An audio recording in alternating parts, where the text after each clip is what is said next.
Hello everyone, नमस्ते, Ram Ram and जय हिंद।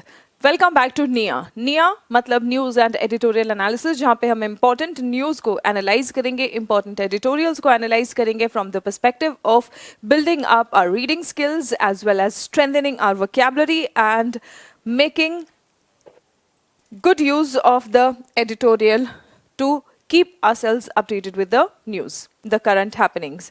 आज का जो एडिटोरियल है वो बेस्ड है न्यू किंग के ऊपर। नए राजा बने हैं कोई और उनके सामने नई चुनौतियां क्या है वो देखने वाले हैं। New king, new challenges, the road ahead for King Charles. So आप सबको पता है कि किंग चार्ल्स का कोरोनेशन हुआ है, इनका राज्याभिषेक हुआ है और राजा के रूप में इनके सामने क्या चुनौतियां हैं ये इस एडिटोरियल में डिस्कस किया गया है। वोकैबुलरी है ये हमारा इस आर्टिकल का। कोरोनेशन का मतलब होता है राज्याभिषेक, कोरोनेशन का होता है मतलब राज्याभिषेक। आप सबको पता होगा, अगर आपने महाभारत, श्री कृष्णा ऐसे सीरियल्स या अकबर ऐसे कोई मुगल डायनासिटीज़ के ऊपर बेस्ड जोधा अकबर ऐसा कुछ अगर आपने सीरीज मूवीज़ वगैरह देखा है तो आपने देखा होगा कि राज्याभिषेक होता है, राजा बनाया जाता है, प्रॉपर सेरेमनी है ना, तो उसको कहा जाता है कोरोनेशन। ठीक है, उसको कहते हैं कोरोनेशन। समारिटन्स का मतलब होता है नेक काम करने वाले लोग, अच्छा काम करने वाले लोग। रिफ्ट्स का मतलब होता है दरार। ट्रैपिंग्स का मतलब क्या होता है? ट्रैपिंग्स बेसिकली ऐसी कोई चीज़ें हैं जैसे कपड़े हो, आपके आसपास कोई चीज़ें हो, कुछ ज्वेलरी हो, ऐसी चीज़ें जिससे दिखे कि आप किसी पर्टिकुलर समाज से हैं या किसी पर्टिकुलर सोशल पोजीशन से हैं। ठीक है, मतलब कोई ऐसी चीज़ है जो आपने हाथ में कोई कड़ा वड़ा पहना है जिससे लगे कि ओ आप तो मतलब ये पर्टिकुलर स्टेटस से है ना, या कोई सोशल पोजीशन से है। बेसिकली आपके सामाजिक पोजीशन को दर्शाने वाली कोई भी ऐसी चीज़ है, कुछ भी हो सकता है, कपड़े हो सकते हैं, है ना, कुछ आपने कुछ भी, वट एवर यू वेयर और what ever shows that you belong to some social position। ठीक है। रिसेंटमेंट का मतलब क्या होता है? रिसेंटमेंट का मतलब बेसिकली होता है नाराजगी। ठीक है, आपके मन में अगर किसी के प्रति नाराजगी है तो हम उसको क्या कहेंगे? रिसेंटमेंट कहेंगे। रेफरेंडम क्या है? Referendum is a kind of vote. ये एक ऐसा वोट है, स्पेशल काइंड्स ऑफ वोट है, कई तरह के वोट्स होते हैं। ये ऐसा वोट है जहां पे किसी कंट्री के सभी लोग पार्टिसिपेट करते हैं, सब लोग पार्टिसिपेट जहां पे करते हैं तो हम उसको कहते हैं, और कोई फैसला लेने के लिए तो हम उसको कहते हैं रेफरेंडम। ठीक है, जब all the people of a country vote, that's called referendum. होरी का मतलब होता है कोई चीज़ बहुत पुरानी। होरी का मतलब होता है कोई चीज़ बहुत पुरानी। Now new king, new challenges, the road ahead for King Charles. इस आर्टिकल में ये डिस्कस किया गया है कि किंग चार्ल्स नए राजा बने हैं, इनका राज्याभिषेक हुआ है, इनके सामने क्या चुनौतियां हैं और आगे आगे का रास्ता इनके लिए कैसा है। The road ahead for King Charles. Charles 3 must embrace modern values, यानी कि इनको मॉडर्न वैल्यूज को अपनाने की ज़रूरत है। ऑब्वियसली इनको देख के आपको पता ही चल रहा है कि ये बहुत ज़्यादा एज्ड है, लेकिन इनको मॉडर्न वैल्यूज़ मतलब अभी फिलहाल राजा तो अभी बने हैं, हम कहते हैं ना प्रजा का ख्याल रखना या राजा के रूप में आपकी क्या जिम्मेदारियां हैं वो अभी के समय में हैं, तो आपको पुराने विचारों को नहीं नए विचारों को अपनाना पड़ेगा। King Charles 3 must embrace modern values while carrying on with royal traditions. और कैसे? ये नहीं कि जो आपके रॉयल ट्रेडिशंस हैं उसको आप भूल जाएं, आपकी जो रॉयल परंपराएं हैं उसको भूलना नहीं है, उनको आगे ले जाने के साथ साथ आपको मॉडर्न वैल्यूज नए विचारों को भी अपनाना पड़ेगा। इन the first coronation in the country, UK में ये पिछले 70 सालों में ये फर्स्ट कोरोनेशन हुआ है। पिछले 70 सालों से राज्य चल रहा था क्वीन एलिजाबेथ का, क्वीन एलिजाबेथ 2 का, है ना। तो अभी लास्ट ईयर ही उनके डेथ के बाद अब राज्याभिषेक हुआ है। ठीक है, so in the first coronation in the country in 70 years a lavish ceremony. Lavish ceremony मतलब एकदम बहुत ज़्यादा रिच लग्जरियस समारोह हुआ है ना। Lavish ceremony comprising 2300 guest. हमारे यहाँ कहते हैं कि भाई कोई शादी ब्याह भी है तो कम से कम 8-10 हज़ार कम से कम गेस्ट आए तब कहेंगे अच्छा हाँ बड़ी धूमधाम से शादी हुई थी, है ना। और यहाँ पे सिर्फ 2300 गेस्ट्स को कह रहे हैं लाविश सेरेमनी। लेकिन ये भी देखो 2300 गेस्ट्स में आया कौन कौन है। 100 तो अलग अलग देशों के राष्ट्रपति या फिर प्रधानमंत्री रहे हैं। मतलब 100 तो ऐसे ही लोग हैं, 2300 में बड़े बड़े लोग, बड़ी बड़ी बातें। तो 2300 हमें सुनने में लगेगा कि सिर्फ 2300 गेस्ट्स आए थे और बोल रहे हैं लाविश सेरेमनी, लेकिन इस लाविश सेरेमनी में और 2300 गेस्ट्स में 100 कंट्रीज के हेड्स आए हैं, आप ये सोचिए, है ना। So Charles III has been crowned. यहाँ पे क्या हुआ है, चार्ल्स III को राजा बनाया गया है यूनाइटेड किंगडम का, यूके का। The event marked the culmination of plans. इस इवेंट से वो पता चल रहा है कि जो कल्मिनेशन ऑफ प्लान्स मतलब जो प्लान्स सितंबर से बनाए जा रहे थे, है ना, जब क्वीन एलिजाबेथ का देहांत हुआ उसके बाद से जो प्लान्स बनाए जा रहे थे वो प्लान आखिरकार कल्मिनेट हुए, मतलब फ्रूटफुल हुए, फ्रक्टिफाई हुए, कंप्लीट हुए, ठीक है, इनके राज्याभिषेक से। During the 7 decades of her rain कहा जा रहा है, मतलब हम कह ही रहे हैं कि 70 सालों के बाद अभी राज्याभिषेक हुआ है, मतलब 70 सालों तक उनका राज्य चला, क्वीन एलिजाबेथ का। Emerging post colonial Nations, post colonial Nations जो हैं, जो तरक्की कर रहे हैं, इमर्ज कर रहे हैं, इनका ऑब्वियसली तरक्की कर रहे हैं तो कॉन्फिडेंस बढ़ रहा था, और कॉन्फिडेंस के साथ साथ some challenged the idea of Commonwealth. उन्होंने क्या किया, कॉमनवेल्थ का आइडिया ही चैलेंज किया कि कॉमनवेल्थ में यूके का ही क्यों हेड, यूके ही हमेशा क्यों हेड बना रहे, या यूके का ही सर्वस्व या सर्वोच्चता क्यों बनी रहे, इस बात को उन्होंने चैलेंज किया था, ठीक है। वाइल एट होम, अब ये तो देश के बाहर की बात है, एट होम मतलब देश के अंदर, यूके के अंदर क्या हो रहा था, the traditional public deference. Deference का मतलब होता है, इट्स नॉट डिफरेंस, डिफरेंस ये है, डिफरेंस का मतलब होता है अलग अलग कोई चीज होना, है ना, लेकिन डेफरेंस का मतलब होता है सम्मान। तो क्या हुआ है, यूके के अंदर अंदर पब्लिक डेफरेंस मतलब जनता का सम्मान, किसके लिए, राजा के लिए, मोनार्की के लिए। फेड होना मतलब कम होना, तो जो जनता का सम्मान था अपने राजा के लिए वो भी कम हो रहा था, ठीक है। Requiring the members of the royal family, अब ऑब्वियसली जब राजा का सम्मान कम हो रहा है तो रॉयल फैमिली के जो मेंबर्स को है क्या करना चाहिए, अपने आप को ऐसे रिपोजिशन करना है, requiring the members of the royal family to reposition themselves at good Samaritans. तो उनको कुछ ऐसा करना पड़ा ताकि जनता को भी लगे कि नहीं, राजा का सम्मान भी बना रहे और जनता को भी लगे कि हाँ ठीक है, राजा का सम्मान करते रहना ज़रूरी है। तो उन्होंने क्या, उन्होंने नेक काम करना शुरू किया, ठीक है।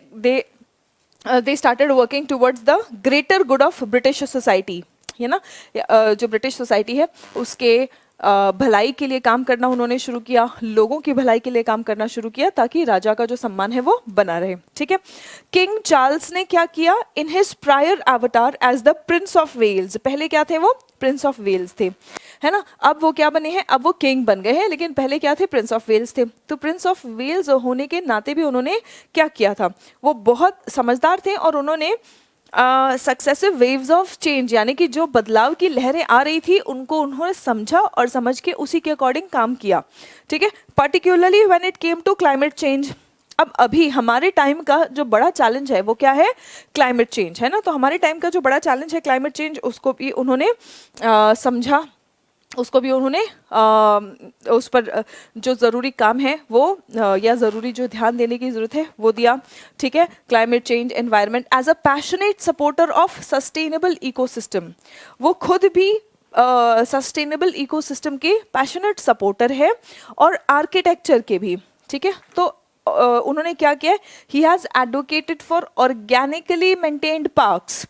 मतलब ऐसे पार्क्स जो फर्टिलाइजर वगैरह ऐसे तरीके से नहीं, ऑर्गेनिकली मेंटेन किए गए हैं, organically maintained parks and natural reserves in the UK, इसके लिए भी उन्होंने काफ़ी काम किया और इसको काफ़ी सपोर्ट दिया है।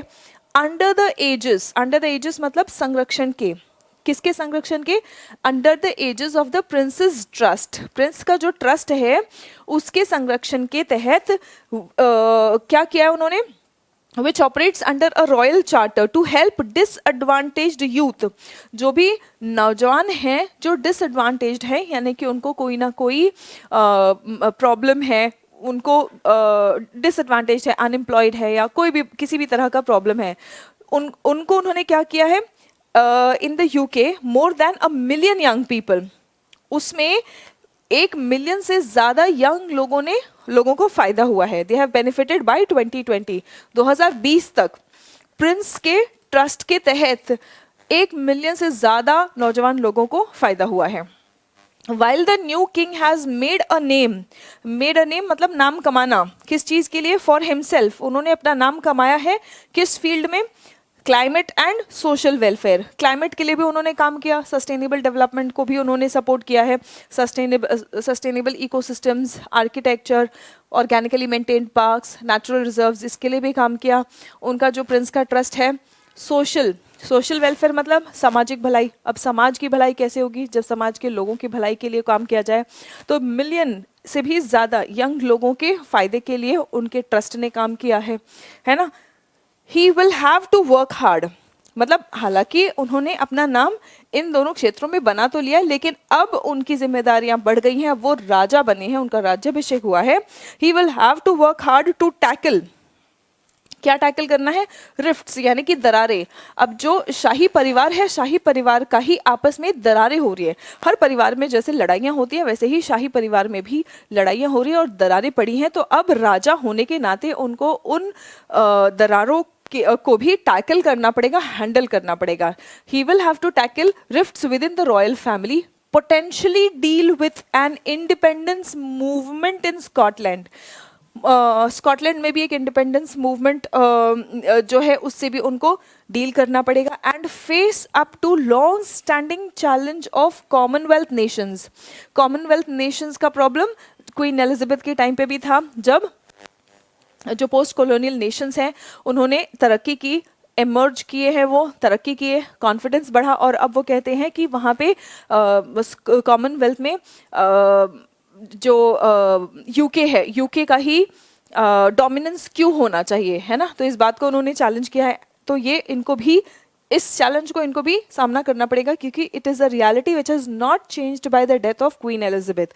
Face up to the long standing challenge of Commonwealth nations that no longer wish to have UK monarch as their head of state. Commonwealth nations को यूके का जो राजा है वो अपना हेड ऑफ स्टेट नहीं चाहिए, ठीक है। वो बोल रहे हैं कि हमें नहीं चाहिए, हमारा जो हेड ऑफ स्टेट है, जिसको हम मतलब कॉमनवेल्थ नेशंस जो होते हैं उनको यूके का मोनार्क, यूके का जो राजा होता है उसको हेड ऑफ स्टेट मानना पड़ता है, लेकिन हमें वो नहीं मानना है, ठीक है। Within the Windsor clan, King Charles younger son, अब किंग चार्ल्स के जो छोटे बेटे हैं son, Prince Harry has renounced his royal trappings. Renounce करना मतलब त्याग देना। जैसे गौतम बुद्धा ने अपने राजा होने का और राजा होने से रिलेटेड जितनी भी चीज़ें थी सबको त्यागा था, बिल्कुल वैसे ही किंग चार्ल्स ने रिनाउंस किया है उनकी रॉयल ट्रैपिंग्स। ट्रैपिंग्स मतलब हमने देखा कोई ऐसा पहनावा या कोई ऐसी चीज़ें जिससे पता चले कि हम शाही परिवार से संबंधित है ना, या शाही परिवार से बिलोंग करते हैं।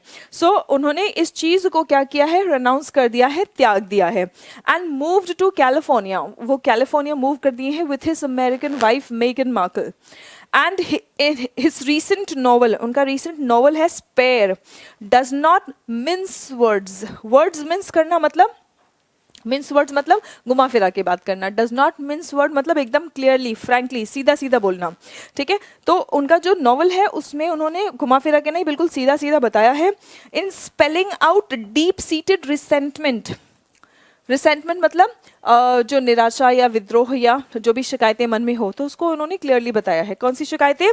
That he claims they felt while at the palace, मतलब जब वो महल में रहते थे तो वहाँ पे उनको जो भी शिकायतें हुई वो मतलब बहुत क्लियरली उन्होंने स्पेयर इस नॉवल में मेंशन किया है।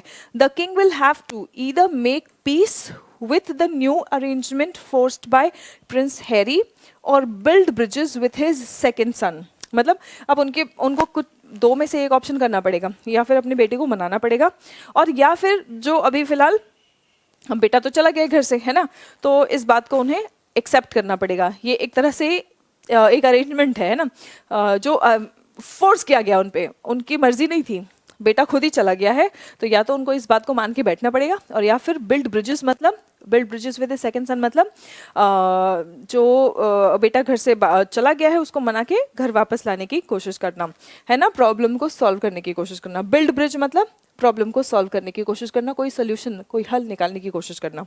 इन Scotland, Humza Yousaf has now taken the reins of the Scottish National Party after the long tenure of Nicola Sturgeon. While the party has numerous internal issues to resolve, यानी इस party का तो अंदरूनी भी बहुत सारे numerous internal issues, कई सारे आंतरिक मामले हैं जो इस पार्टी को सुलझाना है। There is a distinct possibility of another independence referendum, मतलब वहाँ पे फिर भी संभावना है, हालांकि पार्टी में आपस में बहुत प्रॉब्लम्स चल रहे हैं, लेकिन फिर भी संभावना है एक इंडिपेंडेंस और एक इंडिपेंडेंस रेफरेंडम का। रेफरेंडम मतलब वहाँ के लोगों से पूछा जाएगा कि भैया तुम्हें क्या चाहिए, है ना, तो सबसे किसी मामले पर वोट लिया जाएगा, उसको हम रेफरेंडम कहते हैं। Which would pose sharp challenges to the UK's economy and society, और अगर ऐसा हुआ तो इससे यूके की इकोनॉमी यानी अर्थव्यवस्था और सोसाइटी यानी कि समाज दोनों पर चैलेंजेस यानी चुनौतियां खड़ी हो जाएंगी, particularly in post Brexit context. खासकर पोस्ट ब्रेक्जिट कॉन्टेक्स्ट में ये नई चुनौतियां यूके के सामने खड़ी हो जाएंगी।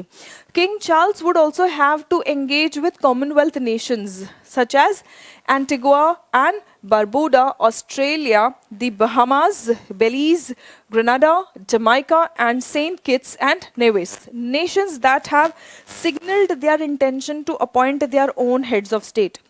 मतलब जो कह रहे थे ना कि यूके का मोनार्क हमारा हेड ऑफ स्टेट नहीं होगा, हमें ये नहीं चाहिए, तो ये सारी जो कंट्रीज़ है ये लोग अपना हेड ऑफ स्टेट, अपना राष्ट्रपति चुनने के लिए इन्होंने अपनी जो मंशा है वो जाहिर की है। सिग्नल्ड देयर इंटेंशन मतलब अपनी मंशा जाहिर करना, ठीक है, तो इससे भी उनको ये एक तरह से चैलेंज है जो किंग चार्ल्स को डील करना पड़ेगा। To tackle and effectively deal with these challenges, एक तो हैंडल करना और इफेक्टिवली इसमें से डील करने के लिए King Charles III will have to continue to embrace modern values, और इन चैलेंजेस को फेस करने के लिए, अच्छे से डील करने के लिए किंग चार्ल्स को जो मॉडर्न वैल्यूज़ है ये तो एम्ब्रेस करना ही पड़ेगा, while carrying the mental of होरी रॉयल ट्रेडिशंस। होरी मतलब बहुत पुराने, मैंटल का मतलब क्या होता है, लगाम, जो बहुत पुराने रॉयल ट्रेडिशंस हैं, जो शाही परंपराएं हैं, उसका लगाम संभालते हुए उनको मॉडर्न वैल्यूज़ को भी एम्ब्रेस करना पड़ेगा। Right students, so that's all for today. I hope आपको आज का एडिटोरियल एनालिसिस अच्छा लगा। आज का आपको सबसे अच्छा वोकैबुलरी कौन सा लगा वो आप मीनिंग के साथ में कमेंट करेंगे, और उसके साथ साथ उसका एक सेंटेंस भी बना के कमेंट करेंगे। So that's all for today. Keep learning, keep growing, stay connected. जय हिंद एवरीवन।